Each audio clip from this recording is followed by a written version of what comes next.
They thought they had the upper hand. Jamie Raskin, Alexandria Ocasio-Cortez, and Joe Morell. Three faces so familiar to power, they didn't flinch under spotlights. Poised, polished, and utterly convinced they were the ones steering the narrative. But today wasn't theater. There was no cue, no teleprompter, no safe applause line.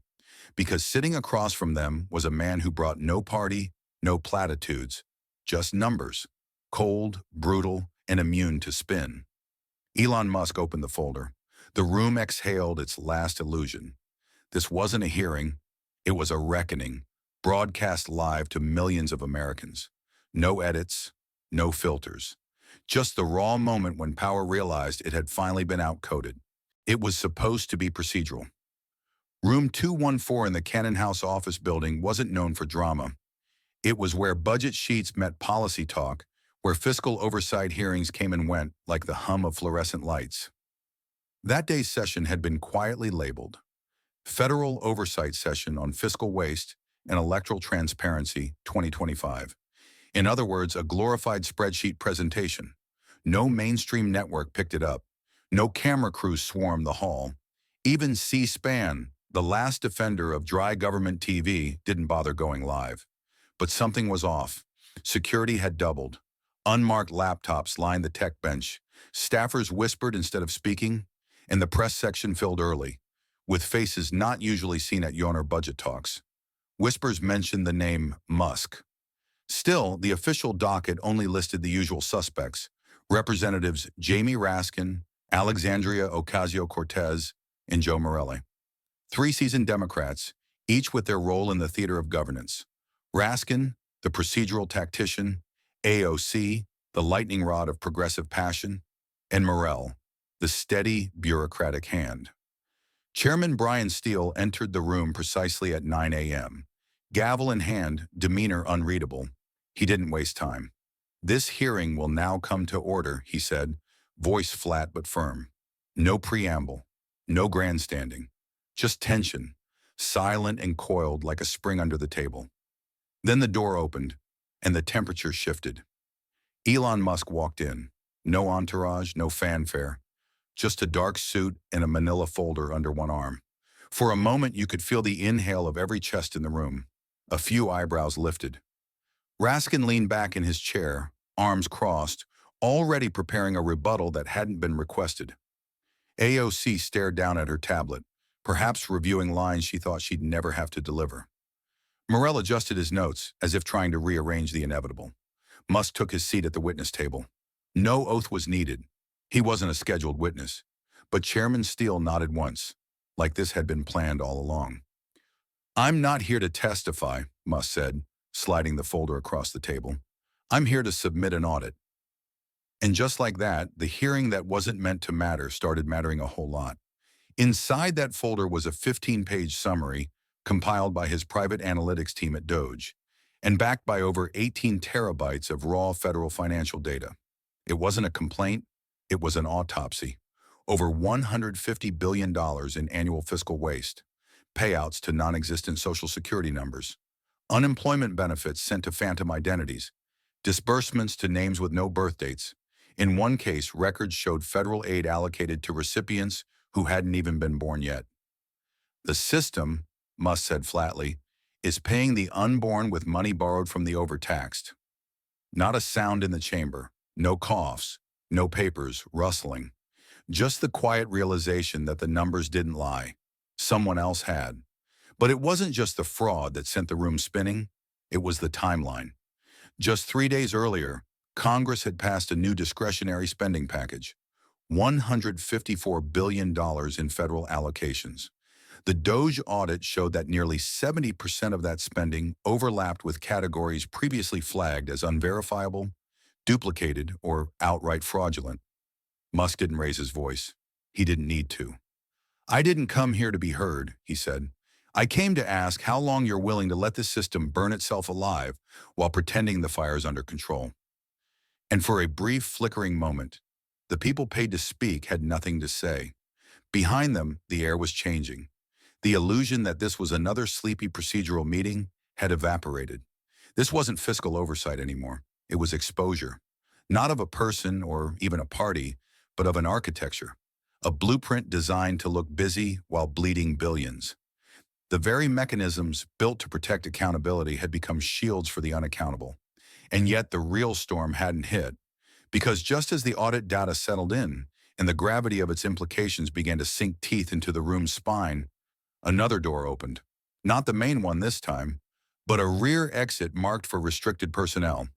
What came next wouldn't just change the hearing, it would change the story America told itself about where its money, its votes, and its trust had been going all along.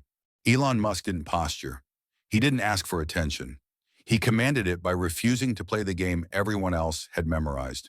No prep team, no legal entourage, no opening remarks crafted by speechwriters, just a folder, a flat expression, and the quiet confidence of a man who had already done the math and didn't need to repeat it twice. He tapped the folder once. The technician nodded. A screen behind him flickered to life. "This isn't theory," Musk said, his tone clean and cutting. "It's arithmetic." The first slide was deceptively simple. $152.7 billion in annual federal waste. No embellishment, no colored pie charts. Just a number that could flatten a room. The data he laid out didn't accuse, it revealed. Payments made to individuals without valid Social Security numbers. Unemployment checks sent to addresses that hadn't existed in years. Medicaid and SNAP benefits tied to identities flagged as deceased or never born. A subset of data even showed federal disbursements to newborns not due for delivery until 2027. It was absurd. It was real. And it had been funded by taxpayers who still couldn't afford insulin. Musk didn't flinch. The system is leaking faster than it can borrow. And instead of fixing the leak, Congress is doubling the budget for the plumbing. More slides followed, each one darker than the last.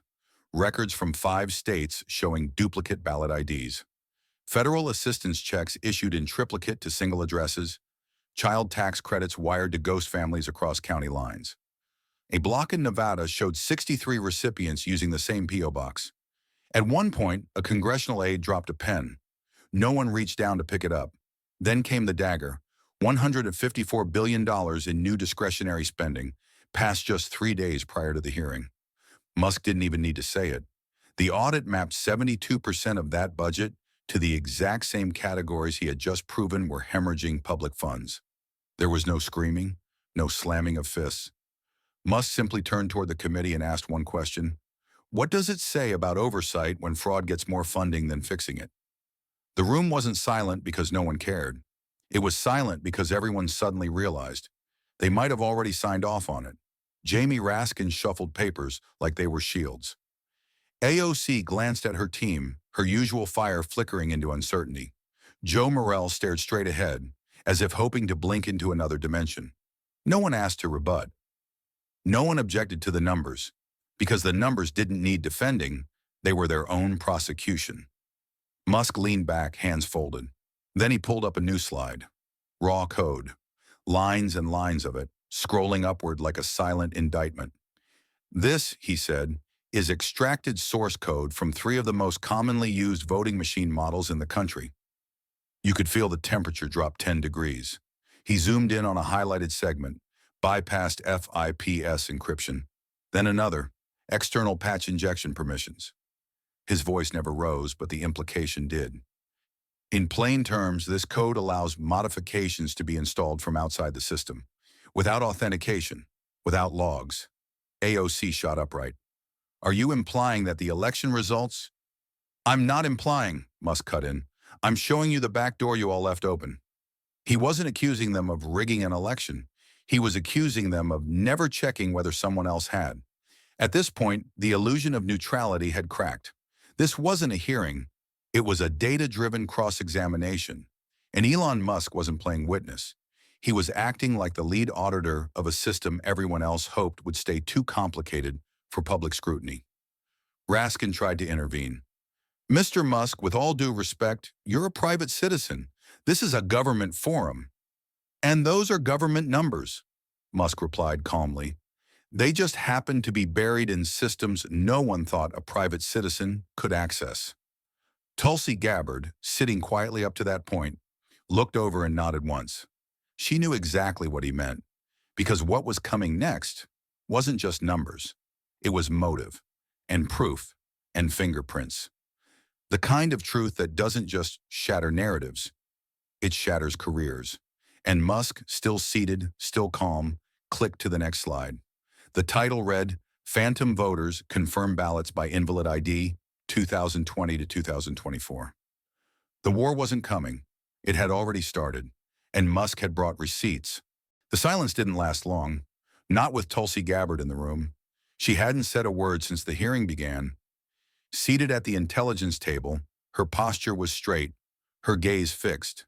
Not on Elon Musk, not on the slides, but on the people squirming behind the dais.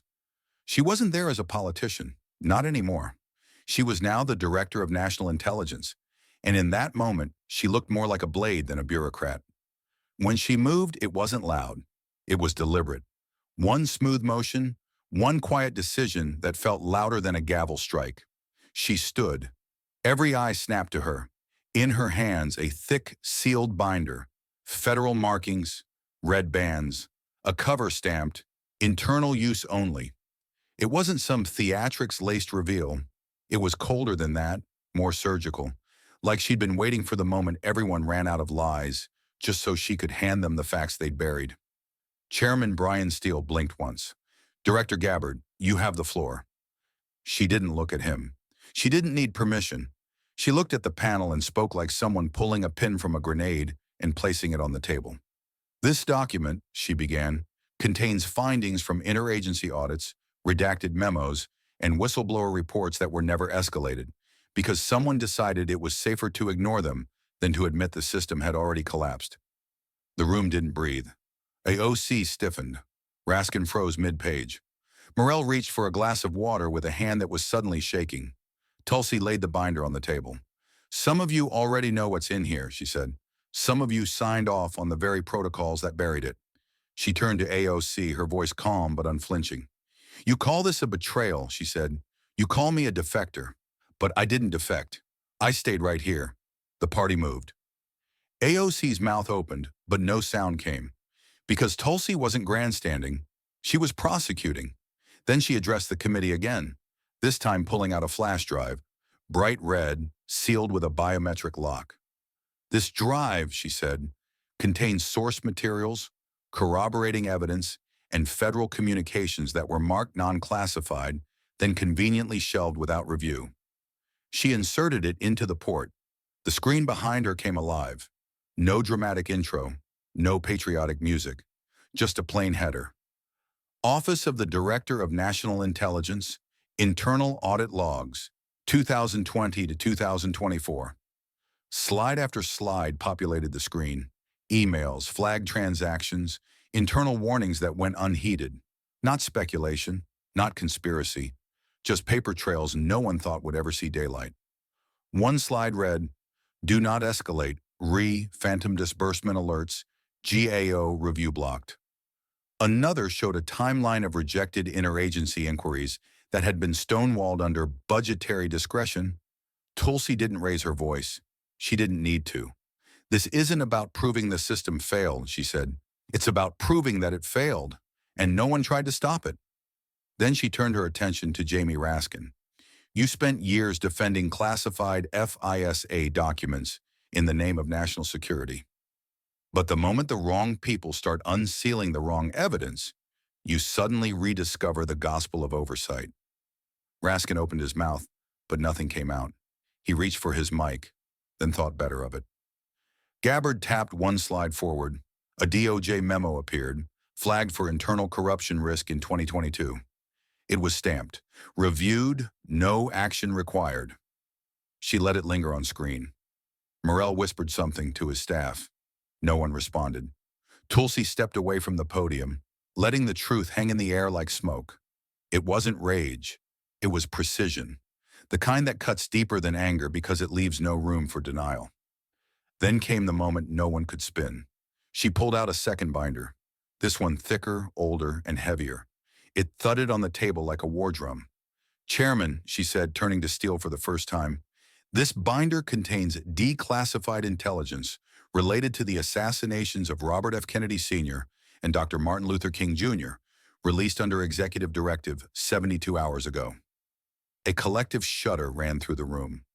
Not because it's historical, Tulsi said, but because the same systems that buried these truths then are the ones writing your budgets now. The panel didn't move. The press didn't blink. The air didn't shift. Because when the past is no longer history, but evidence, the future becomes a courtroom. And Tulsi Gabbard had just called it to session. Jamie Raskin moved first, not because he was ready, but because he had to. The silence Tulsi Gabbard left behind was suffocating. Every second that passed without a rebuttal felt like another layer of guilt settling over the committee. So Raskin, the ever-loyal constitutional scholar, cleared his throat and lunged for the procedural life raft. "Mr. Chairman," he stammered, voice tight, "if that document hasn't been properly cleared through interagency review, we are treading into dangerous territory." It was the kind of statement designed to sound responsible, measured, legal, controlled. But everyone in the room knew the subtext. Get it off the record before it detonates. Funny how the same man who once defended sealed FISA warrants and backroom surveillance now wanted everything verified and sanitized before the truth could breathe. Tulsi didn't flinch. She didn't even look at him. She simply tapped the next slide, a time-stamped email thread showing the binder's clearance by the Office of the Director of National Intelligence exactly 72 hours prior. Raskin blinked. Once. Twice. His mouth opened, closed, then stayed that way, half-formed, half-defeated. That's when AOC stepped in. Of course she did. Righteous indignation is her signature move, and she delivered it like opening night on Broadway. She slammed her palm on the desk, her voice cracking with fury and conviction. "Let's not forget who this woman is," she snapped, motioning toward Tulsi. "She left the Democratic Party to become a spokesperson for a billionaire tech mogul who wants to dismantle the very foundations of democracy." There it was, the betrayal narrative. Predictable, polished, convenient. The idea that dissent from the hive mind equaled treason. Tulsi didn't respond. So AOC doubled down, voice rising like a prosecutor before a jury of loyal followers. "This isn't oversight, it's opportunism. This entire spectacle is about ego, not accountability. About tech overlords using data to silence the voices of the vulnerable." She pointed at Musk. "You're not saving democracy, you're rewriting it, with algorithms and bank accounts." The sentence was sharp, delivered with all the fire of grassroots populism, and utterly hollow, because not a single number Tulsi or Elon had presented had been disputed. Not one. It was all noise. No counter data, no facts, just fury dressed up as defense. Joe Morrell, forever the quiet bureaucrat, decided it was his turn to jump in. He adjusted his glasses, raised his mic, and tried to sound grave. "We need assurances," he said, "that none of this material violates federal confidentiality agreements or compromises national security. This isn't a TED Talk, it's Congress." Musk didn't move, didn't blink. His voice didn't rise. "You're worried about confidentiality?" he asked. "What about the confidential memos that warned about systemic fraud and were ignored? Or the security audits that were shelved because they were inconvenient to campaign narratives?" Morrell opened his mouth to speak, but Musk had already clicked to the next slide. A redacted DOJ memo, dated 2022, stamped, "Internal risk, no action required," flagged by Doge analysts, buried by federal leadership. Chairman Steele looked it over, eyes narrowing. "This memo," he said slowly, "was never circulated to this committee." Tulsi leaned in, voice steady. "Because it was placed in a non-classified bin. My office declassified it 3 days ago. They didn't miss it. They avoided it." Raskin leaned forward again, desperate now. "We are not here to litigate conspiracy theories." Tulsi cut him off with one glance. "You're here to pretend they're theories." The room cracked at the seams, not with shouting, but with realization. The veneer of political control was peeling, and the scaffolding behind it looked like negligence wrapped in red tape. And still, AOC wasn't finished. Her voice dropped an octave, more theatrical now. more dangerous. Tell me something, she said, standing to address the room. Why do these so-called audits only surface when they can benefit Donald Trump? Where were all these revelations when communities of color were being disenfranchised? It was a trap, a pivot, a shot of moral adrenaline to hijack the narrative and pull it back into emotional terrain. And she nearly succeeded, until Tulsi turned to her with eyes like steel. I'm not here for Trump, Tulsi said, her voice low but cutting. I'm here for 330 million Americans whose votes are being treated like currency in a rigged market.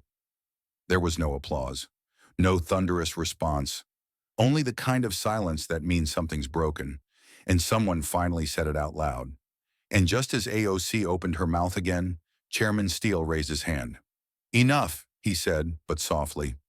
The air in the room had shifted again, and for the first time, the people in power looked like they were running out of oxygen. And then, the door opened, not the main one, the side door, the kind not meant for theatrics, but for arrival without announcement. Two Secret Service agents stepped in first. No words, no urgency, just precise movement. Their presence alone redefined the atmosphere. Conversations died.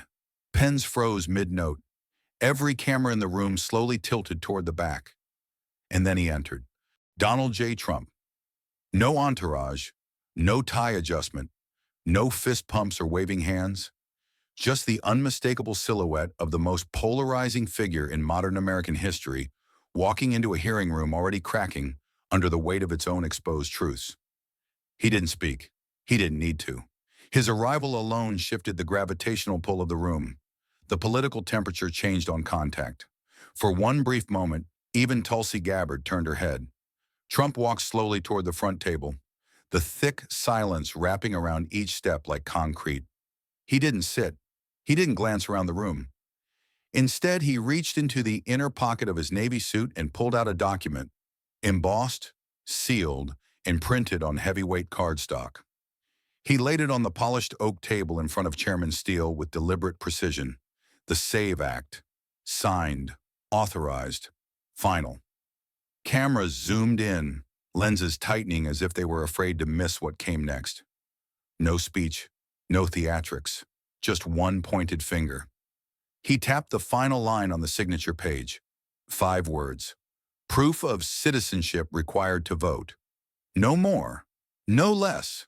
The room didn't explode. It imploded, slowly, like air leaking from a chamber that had been pressurized for too long. Chairman Steele looked at the paper, then back at Trump. The president has requested time to speak, he announced, his voice barely audible. But Trump didn't speak, not yet. He let the silence stretch, let the cameras soak in the moment, let every person in that room understand what had just been dropped into their laps. Then finally he spoke. Not with flair, not with fury, but with surgical precision. I didn't come to explain, I came to confirm. That was it. One line. But it sliced through every rebuttal, every procedural deflection, every line of moral theater still echoing from the other side of the aisle. Jamie Raskin leaned in toward AOC, whispering something. Too fast, too panicked to be coherent. But no one cared, because Trump had just recentered the narrative without raising his voice or uttering a campaign slogan. Then he turned, slowly, deliberately, and faced the panel. His voice dropped even lower. I don't care who wins an election. I care who's actually casting the ballots. It was a bullet of a sentence, not designed to persuade, designed to detonate. AOC opened her mouth, fury bubbling to the surface, but Steele cut her off. The floor is the president's, he said, without looking at her. Trump didn't gloat. He didn't grandstand. He simply stepped back, hands clasped in front of him, letting the silence echo. Tulsi remained seated, eyes steady. Elon didn't blink. Steele didn't move. And then the screen behind the dais flickered. A single slide. No graphics, no headers. Just a black screen and white text, sent directly from Tulsi's terminal. And what about the border? The timing wasn't coincidental. It was engineered. The wordless indictment settled like a storm cloud. Because for years, the border had been rhetorical cannon fodder. But in this room, on this day, It had become the next question no one wanted to answer.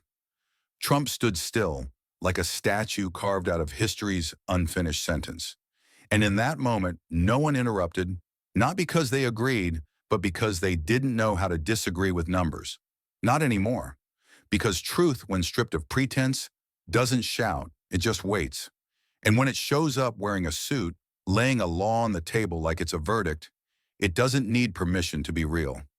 And Trump had just made it real. Tulsi Gabbard didn't stand like a politician about to speak. She rose like someone carrying a truth too heavy to keep locked away any longer. The weight of what she held wasn't just physical, it was generational. The binder in her hands was different from the one before. Thicker, older, weathered at the edges like it had survived decades of silence. The red declassified stamp across the front wasn't decorative. It was a warning. No one said a word. Even Trump, still standing just feet away, watched with the kind of stillness that comes when a moment stops being political and starts becoming historical. Tulsi walked toward the front table and laid the binder down. It hit the wood with a dull thud, like a gavel made of secrets. "This," she said calmly, "is not about fraud. It's about the blueprint that made fraud invisible." She opened the binder to the first page. Handwritten notes, dated 1983, faded but legible. The top line read, "Delay release, too destabilizing for public trust." The screen behind her mirrored the page in real time. The grainy pen strokes, the government letterhead, the unmistakable fingerprints of an institutional cover-up. She turned the page. "This is a meeting transcript," Tulsi continued, "between high-level officials from the FBI, the CIA, and the Office of National Security. The topic wasn't a criminal case. It was how to manage volatile truths that could undermine voter confidence." She let that hang in the air. Then she moved to the next document, a memo regarding the assassinations of Robert F. Kennedy Sr. and Dr. Martin Luther King Jr. The memo had been sealed for over 5 decades, until now. The title alone was a gut punch. Domestic Destabilization Risk, Recommended Narrative Strategy. AOC shifted in her seat. Raskin looked away. Morrell simply closed his notebook. Tulsi didn't gloat. She wasn't here to win. She was here to reveal.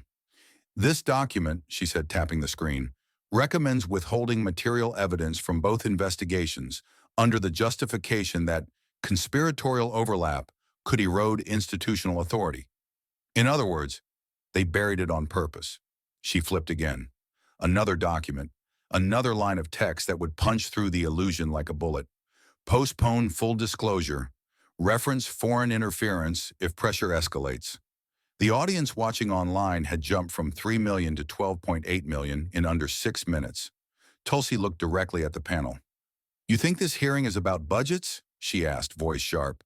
"It's about the system that decides what the public is allowed to believe." Raskin couldn't sit still. He snapped forward, mic hot. "Mr. Chairman, I move for immediate suspension of this line of presentation. It poses a clear national security threat and has no bearing on the current budget inquiry." Chairman Steele didn't even blink. Tulsi spoke before he could. "The fact that this was never released is exactly why the same playbook still works." She tapped forward on the remote. The next page came up, an inter-office memo from 1994 titled "Pattern Integrity Maintenance, Voter Manipulation, Narrative Support." Underlined in red, "Control optics greater than control narrative, greater than control outcome." The words weren't dramatic. They didn't need to be. The people who wrote them hadn't expected to be caught. That's what made them honest. Then came the final document in the sequence, an internal email chain from 2020 between senior officials at the Department of Justice and the Department of Homeland Security. Subject line, "Suppressing Historical Context, Electoral Correlation with 1968 and 1980 Unrest." Tulsi paused. Her voice dropped low, steady. They weren't just hiding past truths. They were using them as templates. The realization swept through the room like a wave pulling back before a tsunami. Because if that was true, then the failures of the present weren't mistakes. They were replications. Designed, modeled, refined. Trump still hadn't moved. Elon was scanning the screen, arms folded. AOC looked like she wanted to speak but couldn't find a sentence that would survive contact with what had just been shown.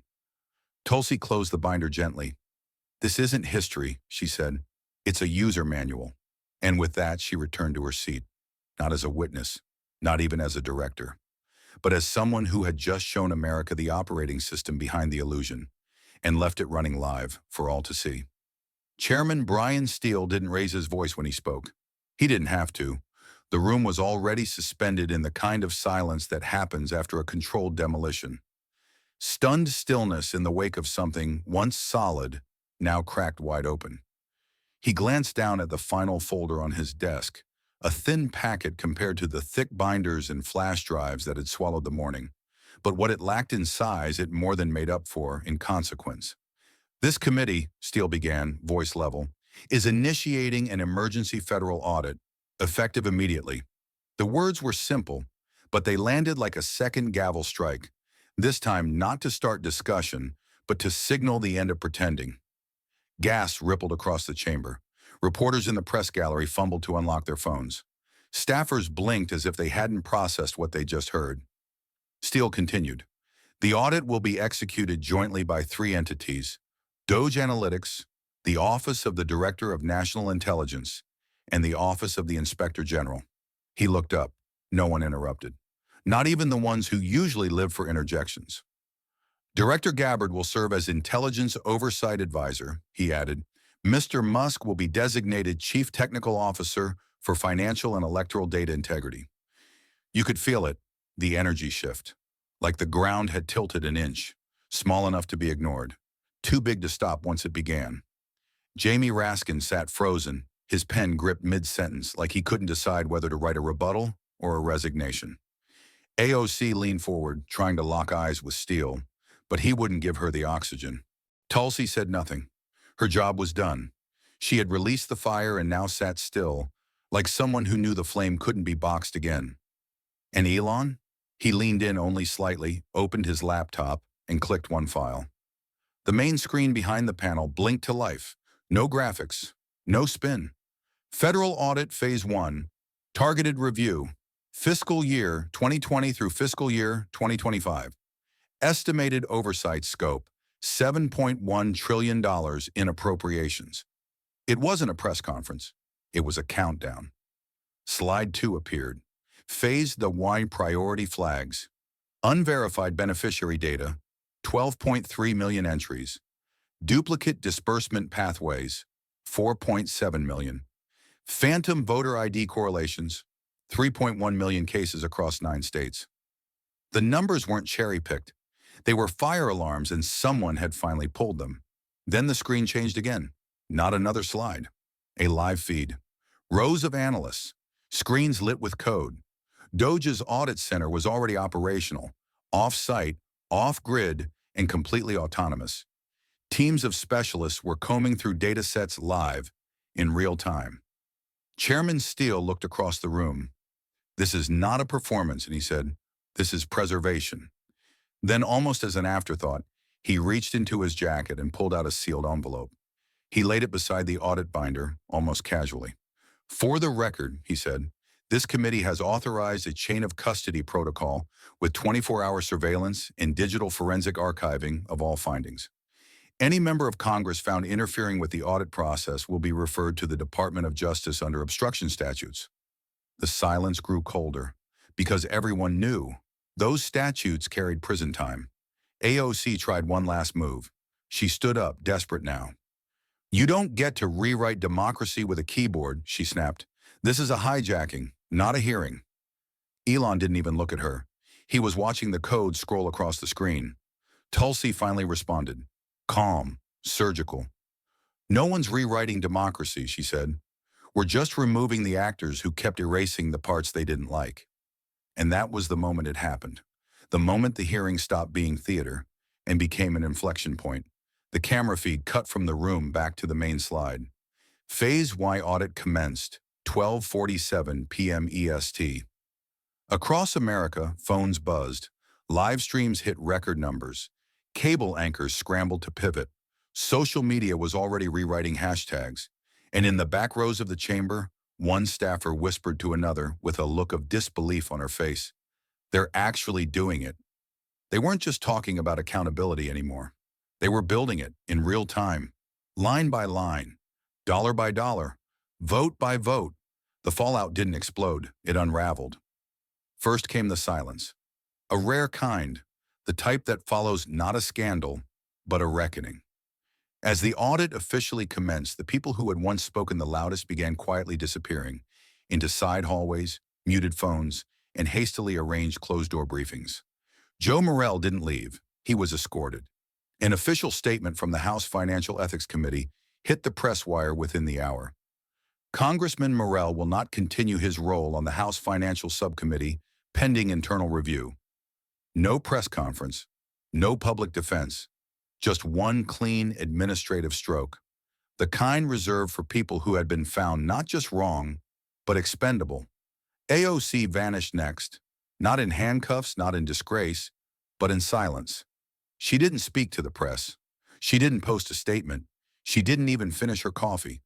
The cameras caught her exiting through a side door, jaw clenched, hands empty. Her chair sat untouched for the rest of the hearing, a hollow symbol of a voice that had spent years shaping narratives, and now had no script left to read from. Jamie Raskin lingered the longest.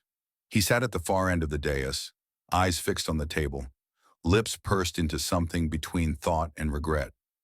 His fingers hovered over his tablet, then slowly began typing. A minute later, his post appeared on social media. You can't win on logic if they own all the receipts. It was meant to be clever, but it read like surrender. Across the aisle, Tulsi Gabbard closed her laptop. Not quickly, not triumphantly, just deliberately. She wasn't looking for applause. She wasn't there to own anyone. She had delivered the truth like a surgeon delivers a diagnosis. Cold, exact, and impossible to ignore. And Elon Musk? He didn't smile. He didn't gloat. He simply stood up, tucked his audit folder under his arm, and spoke one last sentence, calm as a windless night.